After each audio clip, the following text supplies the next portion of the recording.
Where in the world is Maggie McDaniel? Where in the world is Maggie Well, McDaniel? from my perspective, she's on the phone. Where are you, Maggie? Good morning. One of my favorite places on earth. I am in Norcia, Italy. Ooh. I just stepped out of the restaurant. We're having a beautiful lunch at an agriturismo with Father Cashin. We started the day. We left Assisi this morning for the day trip to Norcia, which is just a little over an hour away. We had Mass with the monks. They prayed at the Gregorian chant. They chanted the entire Mass for the feast day of Michael Archangel. And then we had a little beer tasting, because if you don't know this, the monks support themselves by making 3 different types of beers. So we had a little talk with Father Cash and beer tasting. Now we're enjoying a delicious meal. It's one of my favorite meals ever. Lasagna tartufo with down at the Casale de Amici in Norcia with Father Cashin and the entire group. So we are interrupting your meal right I'm now. a little heaven on earth. Dave, I'm sorry you're sick, and I hope you're not listening, but oh my gosh, I think everybody should experience this at least once in their lifetime. Beautiful. And I know I've tasted that beer, and it is incredible. It's very good. Oh my God, yeah, they have 3 different types. They started with 2 about 12 years ago now to help support themselves. That's how, monks money just doesn't come flowing in. They have to do something to make some money to help educate the new men coming in. Those who are professed may continue education, go through priestly formation and whatnot. And they need to support themselves and feed themselves. And so one of the ways they do that is by brewing their beer. And you can have it shipped to your home there in the United States. They have a couple of distributors. You go on to, Norcia.org and you just put beer Norcia. It'll come up and you can order it, have it shipped to your home. That's an awfully long DoorDash drive.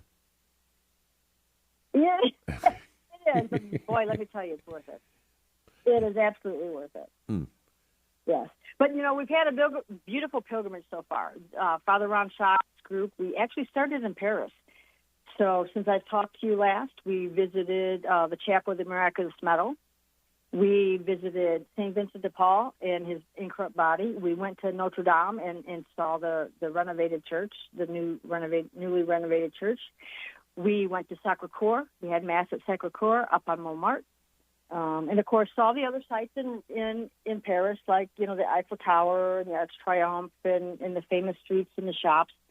But then we went down and spent a couple beautiful days in Lourdes, where our mother appeared to St. Bernadette of Subaru and just had really a beautiful, we had after Mass at 8 o'clock in the morning, we had a beautiful day where we could each spend it as we pleased. There were devotionals going on that were planned all day, but you could join any of those or do your own devotions. You could walk Stations of the Cross through the mountains.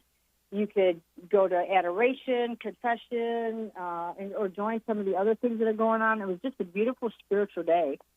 And then, we left there and flew over to Rome and started in Assisi. And we had a day in Assisi yesterday, today in Norcia. And tomorrow we will leave for Rome and stop in Orvieto. Wow. To see the Eucharistic miracle of Orvieto. How fabulous. So, it's been filled with so many beautiful and spiritual things. It's just unbelievable. And, of course, you were in Paris pretty close. It was a couple of days before the feast day of St. Vincent de Paul.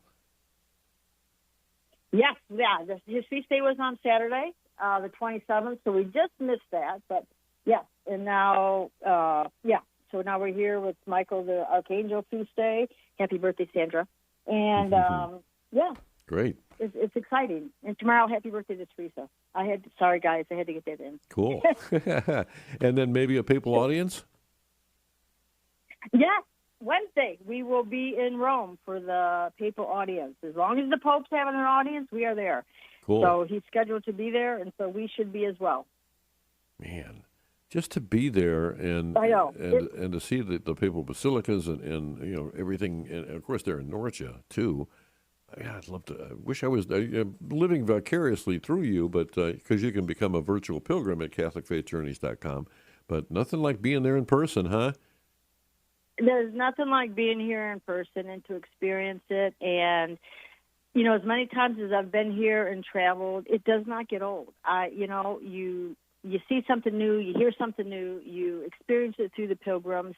You just go deeper in your faith, so it means something different to you each time you come. And I never discourage anybody from going back to somewhere where they've already visited, because you'll experience it in a different way, in a different light, because you've grown. Hopefully you've grown in your own faith spiritually, and you'll experience things differently. And I love experiencing it through the eyes of the pilgrims for the first time, and it just brings me such joy and reinforces to me that the mission that our good Lord placed before me to do this is what I should be doing. Amen. And of course, these wonderful priests that kind of are the priest leaders for this wonderful pilgrimage, Father Ron Schock, being able to offer sacrifice of the Mass daily at a lot of the holy sites. What is that like? Oh, my gosh. I have to tell you, Father Ron has planned every day as far as his prayers, his homilies.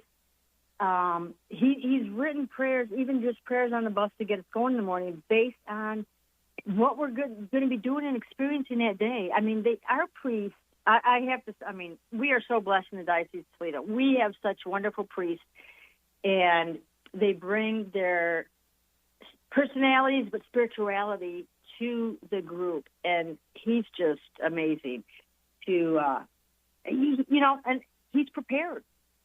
And it shows, and it enriches us as the pilgrims, and he really challenges us every day. He just have a few simple words, but he will challenge us every day based on the saints or the sites or the things that we're doing, which is absolutely phenomenal. We're so blessed in Toledo. If you don't know that, folks, we're blessed in Toledo with all of our priests. Yeah, and I would imagine that the folks that are traveling with you, they're on this pilgrimage, are just, you've got to see changes in people's faces as the pilgrimage progresses.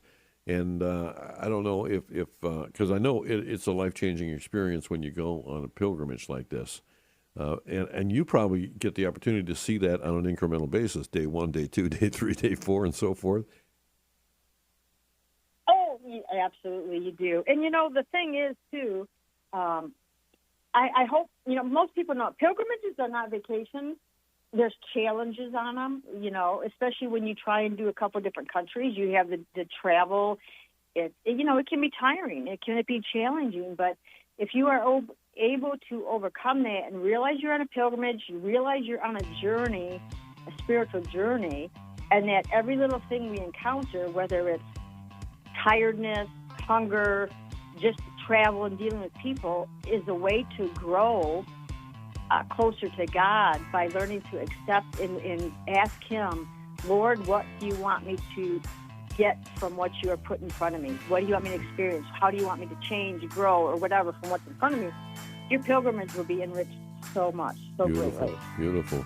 And of course, you got to go. I know you've got the Holy Land coming up, and Mexico and France and Danube River Cruise, all kinds of wonderful opportunities at CatholicFaithJourneys.com. Maggie McDaniel, always a joy to travel with you vicariously, so thank you. Yes, please join us. We'd love to have you join us on a pilgrimage. CatholicFaithJourneys.com. Thank you so much.